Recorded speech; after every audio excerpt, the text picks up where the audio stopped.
Hello everyone, good evening, good morning, good afternoon, wherever you are and you still have the nerve and the boredom to watch this show. This is Lucia Wolfson with the Freedom Alternative. I'm here with Adam Starzyński, otherwise known as Based Poland. That's right. Adam, welcome to my show.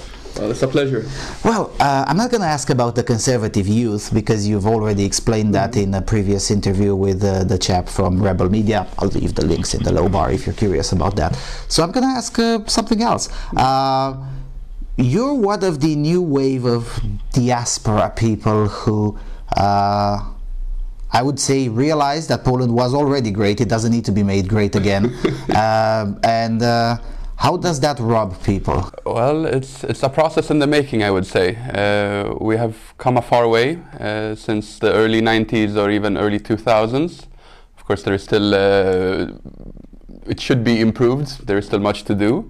But if we compare with the life quality that you get in many places in Western Europe, it's not that far behind, or in some aspects it's even ahead, especially when it comes to social cohesion, having a good atmosphere on the streets, security, of course. Physical security. Yes, and if you have been educated in Western Europe, you know a few languages, whether it's Dutch or French or German. There will be good job opportunities in the big cities in Poland, which will give you decent salaries. So I think more and more people will start coming back, the ones that were born abroad. Mm-hmm. You're one of the people that was born abroad. You still use a Swedish phone number, which was, but admittedly it's easy to remember. So as a result, I can fully understand it. How was this? How is your decision to permanently come back to Poland received by your childhood peers, I would say, because you grew up in Sweden? Yes. Many people were very surprised. It hasn't reached the majority of people that Poland has come a far way. They still believe that it's a country in ruins, mainly consisting of prostitutes, alcoholics and thieves. This is the old stereotypes that unfortunately... Considering that Sweden has an alcoholism rate higher than Russia's, I don't think they're pretty much in any position to comment. Well, the Swedish drinking habits are a bit different. I would say that most of them, they drink during the weekend, Friday, Saturday. But if you drink during the week, then you're considered a strange person because you have a job to go to and it's deemed irresponsible to drink during the week. But on Friday and Saturday, there is no problem in making up for lost time. So yeah. Yeah, but overall, it's actually unhealthier. It's healthier if you drink 3 beers a day than to drink 20 beers on Friday and 20 on Saturday. This is true. Also, another thing that is better in Eastern Europe in general than in Sweden is that here we have a tradition of eating while drinking, while in Sweden it's very rare to be offered any food when you are at a party or so. So usually they drink without eating, and sometimes the end result might be disastrous. You're from Malmö, or as you call Malmö? Malmö, sometimes people call it. There are many different names, but many of them poke fun at the fact that Swedes have become minority population in Malmö. I think the number is around 55% of people that are either first generation, second or third generation immigrants. Of course, many of them are from other parts of the world than just the Muslim world. There's a lot of Poles, for example, a lot of Yugoslavs. But still, the Muslim character of Malmö is pretty big. Most numbers say around 20-25%. I wouldn't be surprised if it's closer to 30, but the number is surely rising. Where do you see Malmö heading towards? It's a very good question.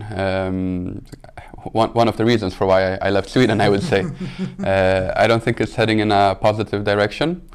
Malmö is already heavily subsidized by Stockholm. The country has been making financial losses for decades. It has the highest problem with unemployment in Sweden, and therefore the costs of social welfare are also the highest. So if it wasn't for the money that Stockholm brings to Malmö, Malmö would be bankrupt a long time ago. And the question is, how long will Stockholm be able to keep up this burden? Because there are more and more cities in Sweden that need this help. So the question is, what happens when the money stops flowing, and the social welfare checks stop coming. So I don't think that Malmö has anything good ahead of it, unfortunately. Right. Now let's shift gears to your actual home country. We're taping this 2 or 3 hours before the Independence March, so we can't really comment on that. But let's comment on the things that precede the Independence March. I came here hoping to videotape many spectacular things, and just this morning you texted me that, oh, you know what, one of those things has been cancelled. What's going on? Yes. Walk me through the whole controversy leading up to the... Well, the March of Independence, the largest annual conservative patriotic event in the world, I believe, started in 2010. It was organized by 2 nationalist organizations that joined forces, and one of the most liberal newspapers in Poland encouraged all their readers to show up and bring some whistles and basically no pasaran, don't let the fascists pass by uninterrupted. Standard Antifa tactics. Yes, and of course they were joined by Antifa as well, which took to heart the idea of physically blocking the march.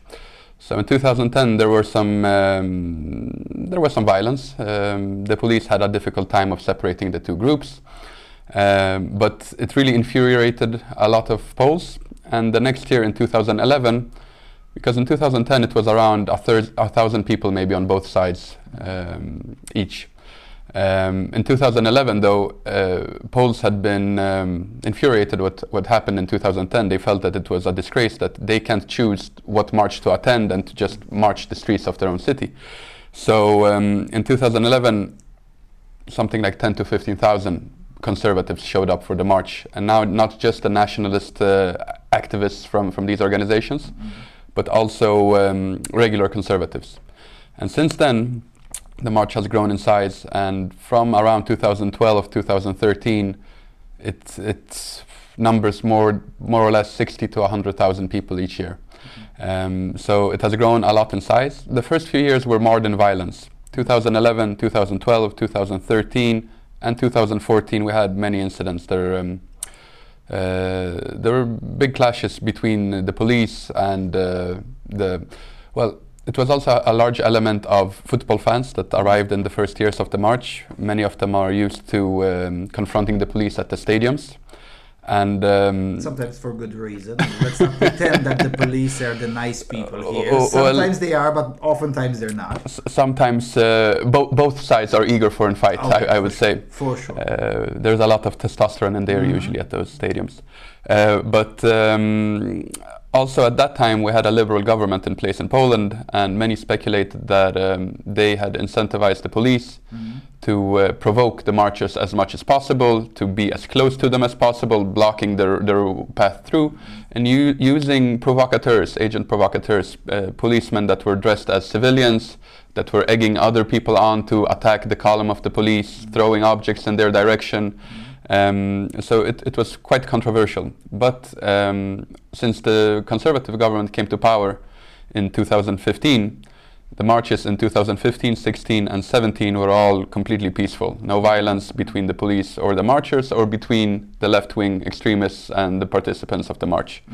But this year we have an interesting day ahead of us, I would say, because the mayor of Warsaw, the outgoing liberal mayor, banned the march 3 days ahead of the march, I think, 3 or 4. The nationalist organizers, they appealed in court, and but in the meantime, while the status of the march was uncertain, the Prime Minister and President met for an emergency meeting, and they came to the conclusion that they will be organizing a march along the same path that the nationalist organizations had planned their march, and that they were inviting everyone to come and join in a way to protect the march, so it can't be banned because it would be a state thing. Initially, many of the nationalists felt that they are trying to hijack our march, that they weren't able to organize a similar big event of their own, so they saw the opportunity and took it. But after some negotiations, both camps reached an agreement, and it looks like we will have a joint march between the government supporters and the government itself, and these slightly more conservative, right-wing, nationalist-leaning groups, but also the large, I would say that 90-95% of the marchers, they are just people on the conservative spectrum of politics that don't identify with liberalism and or socialism for that matter. So yeah, we will have an interesting day ahead of us. It's increasingly less of a difference to make between liberalism and socialism these days, and which is sad because liberalism used to be something great. Maybe someone will have to make liberalism great again. It's definitely needed. Yeah. You work for an outlet for Poland Daily, which recently had its website launched. I've got only a slight chance to look around it. It looks pretty nice. Why Poland Daily? Why news in English? Well, Poland Daily is started by a news channel called Telewizja Republika, which for a couple of years was the only news channel that was conservative in Poland. If I remember correctly, it was started around 2011-12, and at that time all channels on the television were completely controlled by left-wing liberal forces. So they were the first to start, and many conservatives watched it. Then, of course, the new government came into power and they took control of public service TV, so we gained another channel that is not as liberal as it used to be. The tradition in Poland is that whoever takes power gets control of public service. In Sweden or in England, it doesn't matter who is in power, it's always left-wing anyway. Because they're all leftists anyway, yes. Sure. So yes, and now when I heard that Telewizja Republika is starting broadcasting news in English, I thought that this is something that is very much needed because unfortunately for many years Poland in general, but I would say the Polish conservative spectrum of politics especially, has been neglecting broadcasting its message to the world in English. Now with young people, it doesn't matter in what country in Europe you are. Many understand English, many receive news from other European countries in English. So I think it's a very important initiative, and I thought maybe I can be of some help. It is definitely a useful agitation tool. If you don't have news in English, you probably don't exist. And with Poland, it's particularly a language barrier because unlike French, for instance, which is still studied as a second or third language by most people, Polish is a lot less studied in that regard. I'll have to ask this because I've seen it asked in Twitter. Why do you have so many Asians reading the news in English? Oh, well, you know, we have one Asian presenter, good old Benjamin Lee. He's from Taiwan originally, but brought up in California in the US. So he's our staunch anti-communist ally, which of course is something that we very much appreciate. Is there any Taiwanese who's not an anti-communist? I would expect that there are very, very few of them. I presume that I haven't been to Taiwan yet, but I presume that in Taiwan even the left-wing party is anti-communist. I would think so too. I assume that the ones that were actually true leftists were put on a raft and just pushed away to the mainland. Best case scenario. Best case scenario, I would go with helicopters. That's just me. That's very much possible. Who knows what they're doing over there? Why? I mean, let me put it this way: the left here is obviously quite well infiltrated in universities and whatnot. But this country and now Brazil are the only two places that I'm aware of where the right has mounted a serious resistance and started actually playing the agitation game. As in, you've destroyed this, fine, we're going to subvert and take it back. We're going to use all the tactics that you guys use and have been using for decades, and we're going to use it against you. What made, who came up with this idea? What makes the Polish right distinct in many ways from other right-wing movements across Europe? We were discussing last night about Slovenia, for instance, which is very much a different, it's much more to the left for sure. What makes the Polish right so different? It's a good question. I would say that we haven't come as far as we would like to have come. There is still many spheres that we still need to take over or at least get our representation in there. But I would say that our foundation is very good, the historical foundation, so to say. Polish conservatism and patriotism and nationalism isn't shallow. It has a very old tradition, the fact that we didn't exist on the map of Europe for 123 years, being partitioned by powers that were very much trying to erase Polishness by suppressing the Polish language, Polish culture, Polish history, Polish heroes. It made people naturally push back against this. And over generations they were educated by their parents how to resist, and most often you couldn't resist in a physical military way, but you had to be a bit conniving and work underground and spreading alternative news, organizing in cooperations or confederations in buying back land, for example. This was a big problem in German-occupied Western Poland, where the Germans were buying up private land, so the Poles, which weren't that rich in comparison, they had to join forces and be able to save some of the land. Then, of course, we have the history of, first in 1920 we were invaded by the Bolsheviks, and our future was at stake again. So we had a clash with communism 20 years before the rest of Eastern Europe were invaded by the Soviet Union.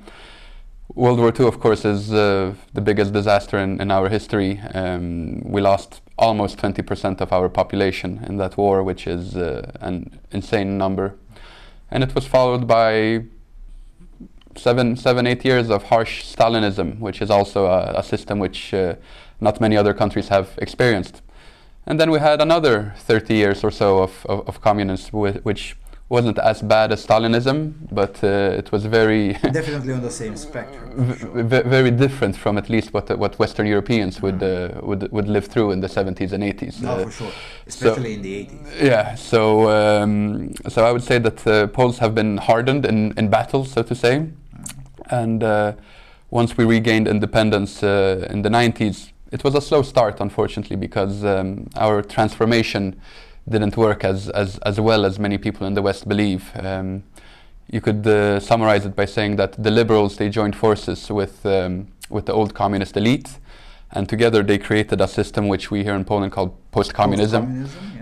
And we call it also that this was the arrangement, so to say. So up until the mid-2000s, they controlled all the media, all the financial institutions, all the big companies, and especially culture, just culture in general. But around 2000, well, in 2005, the now currently ruling Law and Justice Party, the Conservatives, came to power for the first time, and they ruled for 2 years. Unfortunately, their government was cut short. They lost their coalition partners. There were snap elections, and they lost. They tried to change a lot in those 2 years between 2005 and 2007, but mainly they were hampered by the court system, which was clearly I was about to ask, what is the corporation of the judges? Yes. It's serious, that's the term being used here, the corporation of the judges. Oh, absolutely.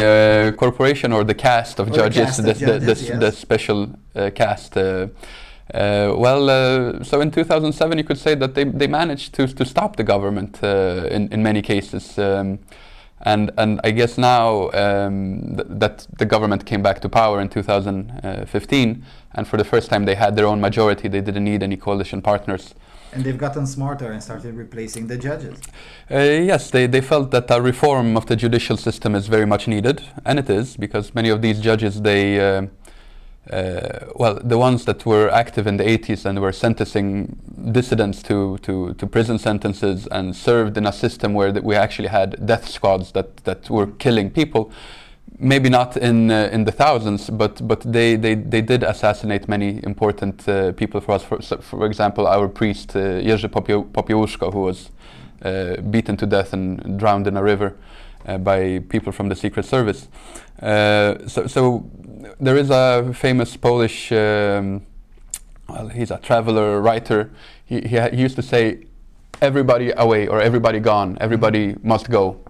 And this is a sentiment that many people feel, that if you were involved in the old communist system, it's absolutely possible that there were a few good people here and there, but for the best of us all, I'm sure that those people would also accept that like with a chessboard. You just take away all the pieces with one stroke and replace them with new people that haven't been tainted. So the judicial reform has started because the judges, they also, for example, in Germany, you have a system where the politicians, they basically elect the judges. And here in Poland, we had a system that was set up by the communists to protect their power once the transition was in place. So the judges elect other judges, advance them, choose, handpick who to go. And usually it becomes a family affair, or at least a small network of very close friends. So it was very hard to get your foot into this environment. And now we will have a system that is more similar to many countries in Western Europe, where politicians do have a say. Of course, they don't control it completely, but there will be some democratic influence over. At least an indirect input by the society, because at the very least the politicians will have to be accountable to voters. Maybe not now, but in 3 years or in 2 years or whatever. It will be a little bit more similar to the system they have in the US with the Supreme Court, where the judges are also nominated by politicians. There, of course, they sit for life. Here they don't, but still... only the Supreme Court is for life. All the others can be replaced. So. Yeah. So and even Supreme Court justices can be removed from office. This is something that most people don't know. Yeah. But we did that in Romania back in 2004. And it went pretty much similar, but there wasn't that much of a pushback in the sense that, well, of course, with those, except for those that had a vested interest in keeping the old system, everyone else was pretty much in agreement that, of course, there has to be a balance between societal input and technocratic input, because you can't really put anyone to be a judge. There has to be someone that understands law, that understands these things, but there has to be a balance. There wasn't that much of an objection, and in fact we even got what's it called, being lauded by the European Commission. And well, the exact same European Commission is going full Macintosh over Poland doing exactly the same thing. Why do you think that's to happen? Well, I guess that it has changed a little bit, the situation. In 2004, you were still 3 years away from joining the European Union in Romania. But the reforms got more accelerated after we joined. Sure. So. But I also believe that probably the European Union didn't feel very much threatened by the Romanian case, that no matter who would be in power, whether it would be the people from the old guard or the new arrivals, they wouldn't oppose the interests of the European Union. This is just my speculation. Here in Poland, I think that they feel threatened now that the people that they have been cooperating with, they are being ousted from power, and therefore they are trying to stop it. Also, they feel that there is this growing axis between Poland and Hungary that in many ways opposes many of the policies that the European Union is trying to implement. And now after Brexit especially, I feel that there will be a rearrangement of the European Union. Initially they were saying that it will happen after the German elections, after the German coalition talks have finished. Now we're saying that maybe it will be after the European elections in 2019. But at some point, I think that they will try to reform the EU in some way. Macron, of course, is pushing his further centralization, further federalization ideas of an ever closer union, and I believe that in Brussels they feel that they are starting to slip. That Brexit has happened. They have insurrection in Central Eastern Europe with the Visegrad group, and now we have been joined also by Italy that doesn't seem to be very willing to listen to Brussels commands. So I think that they're trying to nip it in the bud, and you can't really do it with Italy. It's too big and important of a country, but you can still give it a try with Poland and Hungary. So if they show to other countries that this is what happens when you do it, of course we're still we receive a lot of funds in social and cohesion funds here in Poland and Hungary. So I think that this will be the last weapon that they will use. They won't use this Article 7 of implementing political sanctions, taking away our vote in the European Union. I think they will try to slam us financially and then hope that our voters will blame the governments, and then we will get liberals and socialists back in power. Yeah, for what I've seen, the plans for the next EU budget, the next 6-year plan, because the Bolsheviks had the 5-year plan, the EU has the 6, but it's still the USSR. Yeah, they do include a little bit less of cohesion funds. Officially, of course, it's for cutting for everyone because the UK is going out, but in reality, it does seem that it would disproportionately affect Southern Europe and Eastern Europe. Yes, I've even seen some figures that they have suggested that maybe the South could get some of the money that is taken away from Eastern Europe. So it looks like maybe Greece and Italy and Spain could expect to get some more money. I'm not so sure about Italy any longer with the new government. But I think those were the initial plans, at least, and they didn't expect a Salvini over there. Yeah. I think that was also very unexpected for them, and of course, this revolution has spread, or counter-revolution, I would say, has spread even to Austria. Even if Austria is a bit more, I would say, cautious when it comes to European Union matters, but. It's still apparent that the EU don't like what they're seeing in Austria. I mean, when Jörg Haider was in power, they tried to sanction Austria for democratically electing a government. It's true. They haven't done it this time with Sebastian Kurz, but I feel that they're closely monitoring what's going on in Austria as well. Of course, you can't treat a Western European state in the same fashion as you could treat Poland and Hungary, because we need to be lectured. We're just learning democracy and so on. But is Austria really a Western European state? Because they've always been playing with both sides of the spectrum. I mean, back in communist days, Austria was not, well, even today it's not in NATO, but it wasn't back in communist days either. And that was the best way where you, if you were coming from a communist country, you would ask asylum there because you would have access to the former networks of the East, even if you left, but you also had the access to the former network, to the actual networks of the West. Sure. So, and I think it's pretty much the same here. I'm looking at the banking laws, for instance, in Austria, which are pretty much the same as they were in the 80s, in friendly terms with both the Eastern networks and the Western networks. Oh yes, absolutely. Austria is playing both sides. They are one of these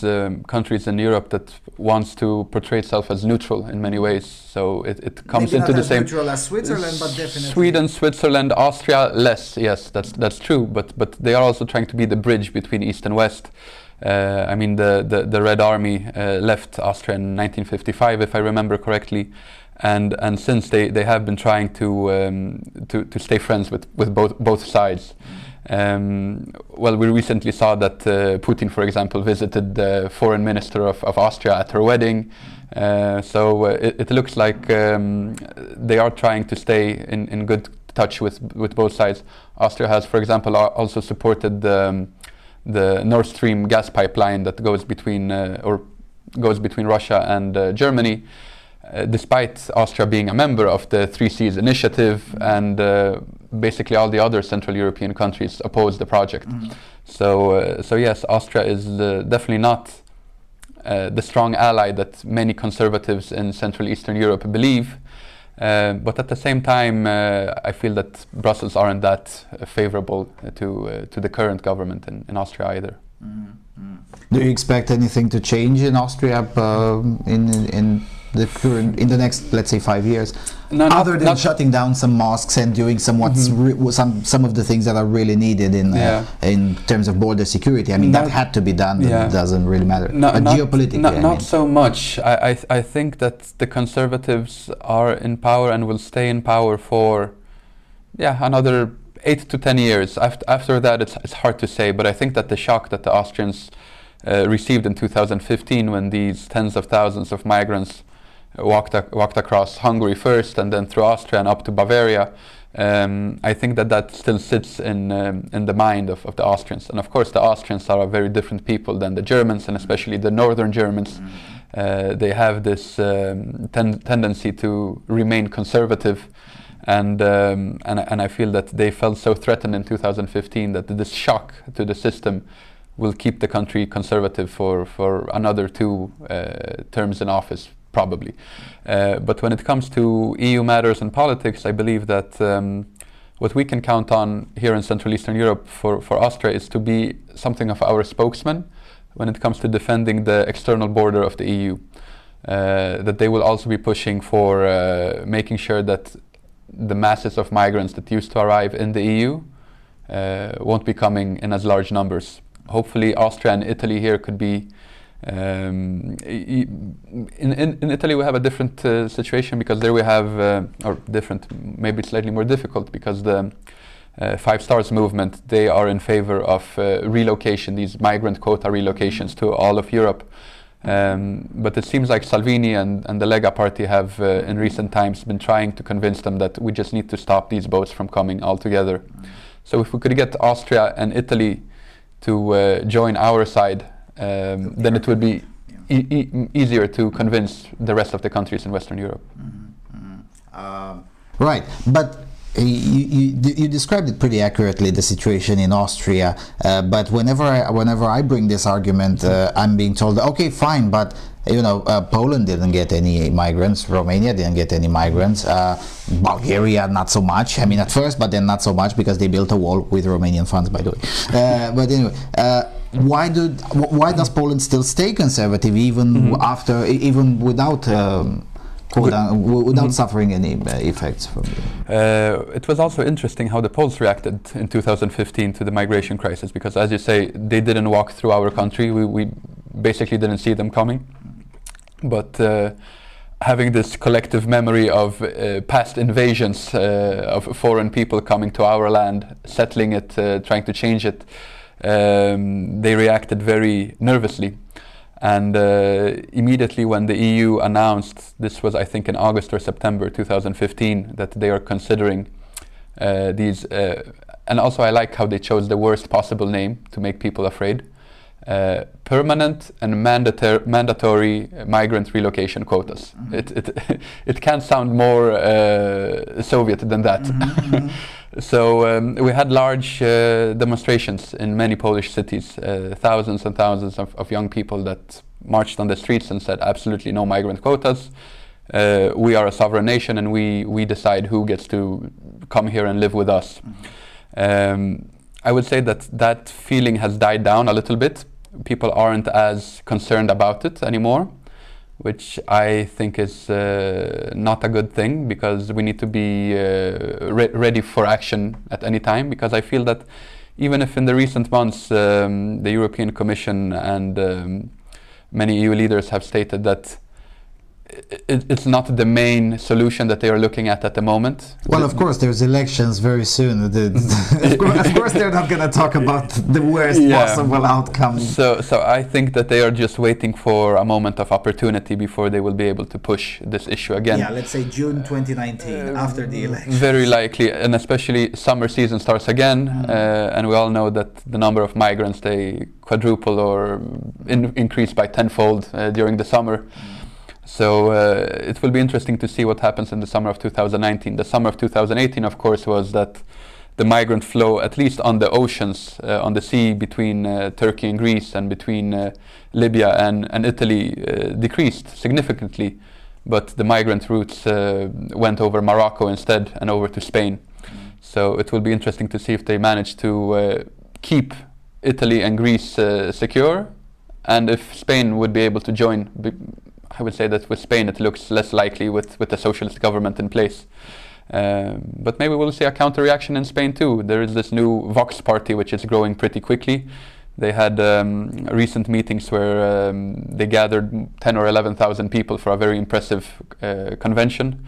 So maybe there will be pressure in Spain too, but I would say it's unlikely. No, yeah, well, at least not in the next 2 or 3 years. But yeah, it happened before. Let's not forget, in 2012, PSOE, Partido Socialista Obrero Español, suffered the worst defeat of any political party in Spanish history over the issue of militant feminism. The PSOE was a militant feminist party, and at one moment enough men and women in the country were, you know what, this enough is enough.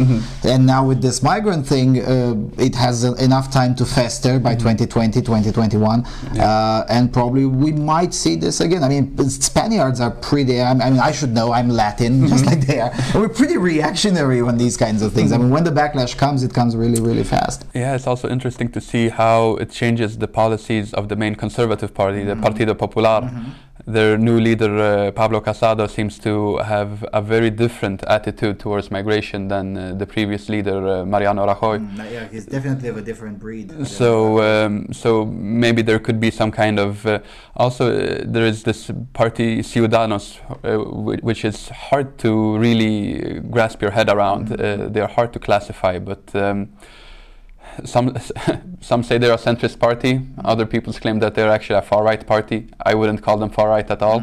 But it's possible that they will also be very hesitant to large influx of migration. So Spain will be something to follow in the next few years. How did it all come out to this? I mean, opposition to mass illegal immigration.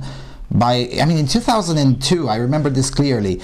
This was the main standard position of every single political party. I mean, even the German SPD had that in their manifesto. Of course, we're not going to allow millions of unidentifiable, not to mention unidentified, migrants to come to Germany. And that was, it was a common sense thing. From the far left to the far right, everyone understood that no, you're not going to allow millions and millions of people. Yes, around 15, 20 years ago, borders hadn't been questioned yet by the political mainstream. Everybody still realize that we need border security, we need border guards.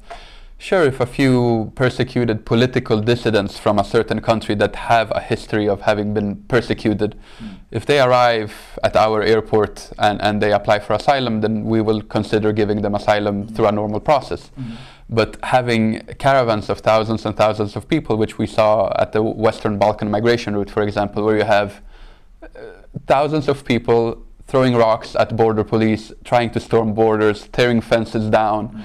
If this would have happened in around the year of 2000, I think the reaction by politicians would have been very different. Let's send in the tanks and let's sort it out. The way Trump is doing, basically. I mean, Trump is getting a lot of flack for sending the military to protect the border, but I'm like, kids, why do you think we have a military? I have to say that these migrant caravans that we are seeing from Central America to really strange. It really brings back memories from Europe, from the summer of 2015, when you see these masses. And I wonder how it will affect Americans long term, because earlier, sure, there were a lot of Central Americans and especially Mexicans crossing the border, but they did it in small groups. It wasn't as scary looking on video. But now when you really see crowds of thousands and thousands of people marching towards your border, trying to storm it with violence, on the Western Balkans route, we had this classical picture of some migrants standing with a banner saying "Open or die." I don't think that people react positively to people trying to threaten their way into your country. Yeah, the reason I brought up Donald Trump is because for us here in the Intermarium, obviously the United States is the main ally. We cannot count on Brussels to understand these things. But at least for the time being, in the White House sits someone that at least is advised by people that actually understand these things. Do you expect to get for us to get more backlash from Western Europe because of our increasingly special relationship with the United States? I think this is another reason for why they have been targeting Poland and Hungary from Brussels. They are feeling that they are losing control a little bit over our region for three reasons, I would say. The first one is that our economy has been growing in the region for quite a few years now, and it's growing significantly faster than theirs in Western Europe. Of course, we're still a far way away from their levels, but they know that once your economy grows, you aren't as much of a beggar. You can start making your own policies and taking your own initiatives, and they fear this. The second part is the special relationship with the US. This is something that has been a concern to them for a long time. With the Iraq War, for example, we had the famous words by Jacques Chirac when Poland was very happy to participate in the Iraq War. We were criticized by Chirac, who said that you have missed a great opportunity to stay quiet. And then we also had this division into what they called Old Europe, Western Europe, and New Europe, Eastern Europe, which is more prone to be a good ally of the US. So these differences have existed for a while, But now that Trump is in power, they have been absolutely, absolutely. And the fact that one of his first visits to Europe was the Three Seas Initiative Summit in Warsaw in 2017. It really sent a clear signal. And with a speech written by Marek Chodakiewicz. You can't get someone more pro-Inter Marium shield than Marek. Yes, those are at least the rumors. From what I understand, nobody wants to confirm them, but all I'm hearing is that it was written by... Let me put it this way, I was in Washington this spring. Yeah. That's all I'm going to say. Sure. So this interesting, Dr. Chodakiewicz, of course, works for the Institute of World Politics in Washington, where also Sebastian Gurka was very active, and of course then Gurka became an advisor to Donald Trump. And from what I understand, the final part of the speech was written by Stephen Miller, which is the most anti-immigration force pro-Western civilization in the White House. So yes, it was a very significant moment when he delivered that speech here in Warsaw. But now, of course, we're waiting for results. There is a lot of LNG, liquid natural gas being bought by Poland. We're waiting for Croatia to finish their LNG terminal on the island of Krk, and we're hoping to build these pipelines that will connect our terminal in Świnoujście in Poland to the one in Croatia, and from there have offshoots that can go all over Central Eastern Europe and break this monopoly of Russian energy in the region. Yeah. Meanwhile, the pipelines are starting to be built from Israel through Cyprus and then through Greece, which would serve the Eastern Intermarium pretty well. Yes. This is also and then also, of course, the pipeline that it's supposed to go from Constanza to Budapest, from the Black Sea reservoir. Yeah. Speaking of these pipelines going from Israel, it's also very interesting to note that many people have never heard about the Krajowa Group, but I think that this is a group that could really gain an influence in the coming years. Especially on energy and these kinds of geopolitics, for sure. And here we had a summit recently where... in Varna, right? Yes, in Varna, a very symbolic city to us in Polish history. It's where we tried to stop Ottoman expansion in 1444 and save Constantinople. But unfortunately we lost that battle, and 9 years later Constantinople fell. But at least it was a valiant effort. But Benjamin Netanyahu was invited to this summit, and here he declared that he would very much want to see these countries being involved in these gas pipeline projects. The status of Serbia is also interesting because not like the Visegrad group. Serbia was in the pocket of Russia, but for the last, I would say, 4 years, things have started to change. And from what conservatives in the field, I'll go to Serbia and I'll talk to them again on camera, but for what I've been told in the field is that essentially even very traditionally pro-Russian individuals were like, hold on a second, they look up north in Romania, prosperity is like twice. They look up north in the other side in Hungary, look stronger borders, stronger social cohesion. They're not hipsters like we are, like they are in Serbia. They're like, maybe they're doing something right, and we don't. So the status of pro-Russia started to be questioned about 4 years ago. Yeah, and when we look at the sanctions that have hit Russia after Crimea, everybody knows that the Russian economy isn't doing well, and it never was a big economy from the start. But now, when you just look at finances, like who do you want to trade with, who do you want to have good relations with? I think that Serbia will reach an agreement with the region, and here, of course, the Krajowa Group. Initially, just Bulgaria, Romania, and Serbia, but now Greece have joined too. And sure, the Greek economy isn't good, but we have to remember it's also a country of 10, 11, 12 million people, and still they started out from a higher level than other countries here in Central Eastern Europe. So the Greek military is still strong, for example. Yeah, because they've been protected by the CIA, because the population wanted communism, and they had to be kept by force to remain a non-communist place. But it worked out well until the crisis, of course. But still, they have amounted wealth that other countries in Central Eastern Europe haven't. Only now are amounting it. Yes, yes. So, so I think Greece would also be an interesting partner for the Three Seas initiative. I wonder if there wouldn't be an opportunity to somehow expand by including Greece in the future, especially now that they feel that they have been mistreated by Berlin, and maybe anti-German sentiments could be strong enough to have people considering maybe joining in an alliance with the Intermarium or Three Seas initiative. Yeah, well, that's going to be harder with the decision in the Bucharest summit to give a further path to full membership to Germany, which I believe was a huge mistake. Yeah, yeah. Unfortunately, partnership status or observer status is one thing, but full membership is a completely different. I hope it doesn't come to this. From what I understand, it would have to be a unanimous decision by all member countries. So I hope that there will be at least one or two voices that will say that this is not the future for the project.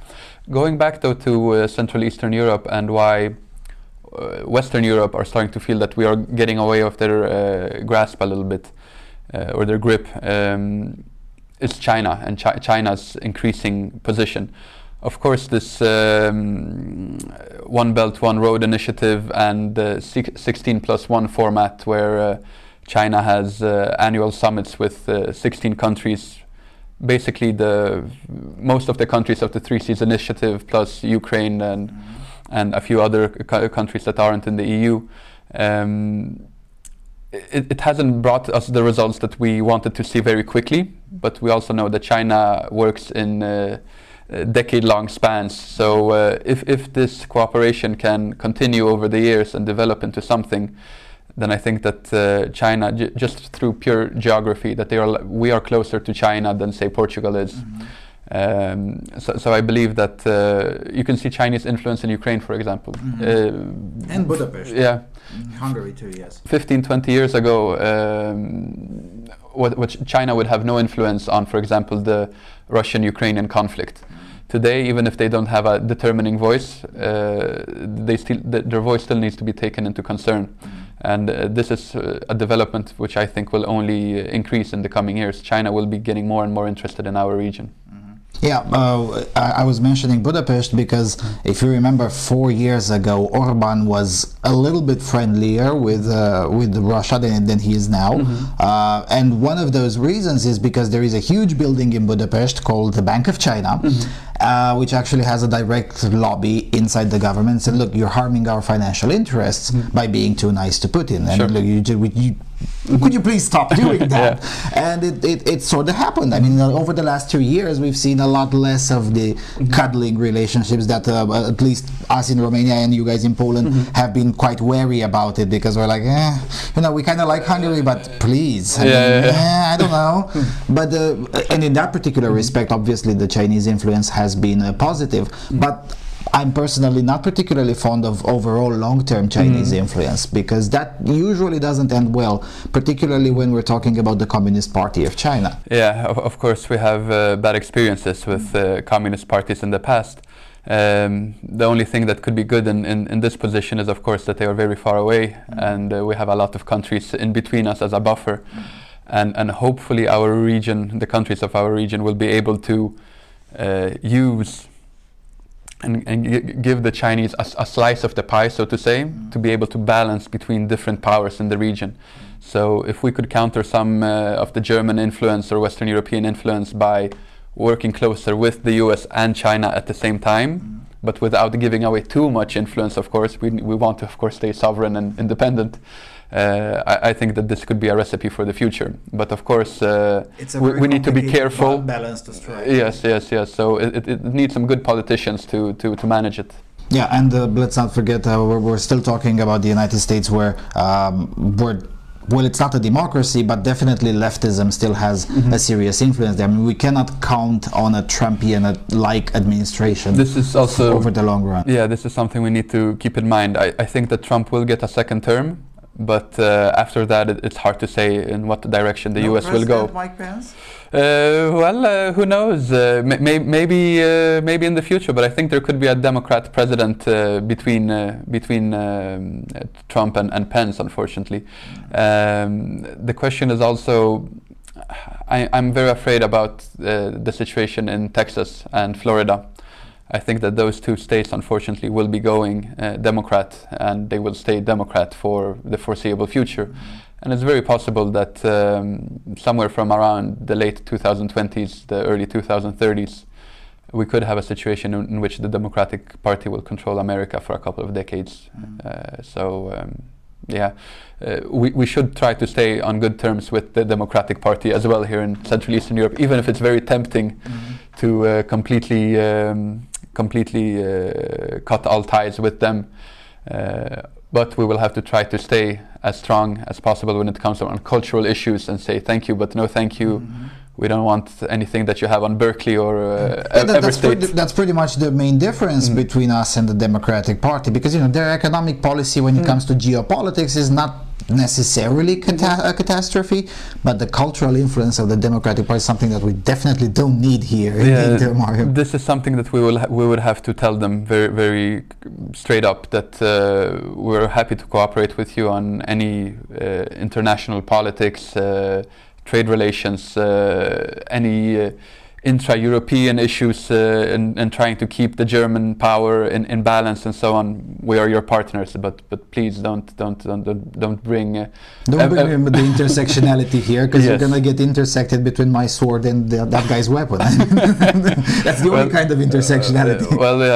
People in this region tend to react nervously to such ideas, so I wouldn't, at least I wonder why. I wouldn't recommend these politicians. And at the same time, I have to say that traditionally even Democratic presidents have had a pretty good grasp of foreign policy, but of course with the increasing problems, it feels that more and more of the political machinery in the US is being infiltrated by very idealistic people, and both ideological and idealistic. And foreign policy and idealism, they don't really mix. Yeah, because I was about to say, traditionally Democratic presidents have had a good grasp, and then comes Obama, which can be said a lot of things, but definitely not a good grasp of, an apology tour, Christ almighty. And then we had Hillary Clinton in control of the State Department too, so I feel that it's no wonder that Trump has a lot of problems with the State Department. Many of the people that were placed there back then are still working there today. Unfortunately, Trump hasn't been able to clean up the State Department. Draining the swamp is really a process. This is something that people don't understand. The deep state is real.